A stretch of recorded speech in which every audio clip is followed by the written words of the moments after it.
आरक्षण मराठा समाजाला दिलं पाहिजे ही पहिल्यापासूनची भारतीय जनता पार्टीची भूमिका आहे. परंतु शिवसेना, राष्ट्रवादी आणि अन्य पक्षाची दुटप्पी भूमिका आहे. मनोज जरांगे पाटील जे आरक्षण मागतात ते ओबीसीतून आरक्षण मागतात आणि बार आम्ही मागणी करतो की राजकीय फायद्यासाठी मराठाला आरक्षण द्या असं उद्धव ठाकरे, शरद पवार आणि अन्य त्यांचे सहकारी करतायत. परंतु आमचं मत आहे की त्यांनी भूमिका स्पष्ट करावी की मराठा समाजाला ओबीसीतून आरक्षण देऊ अशी भूमिका शरद पवार, उद्धव ठाकरे यांनी जाहीर करावी. परंतु स्पष्ट भूमिका जाहीर न करता अस्पष्टपणानं बोलतात.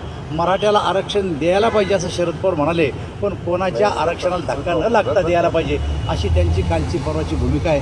आणि त्यामुळे ही भूमिका संदिग्ध आहे.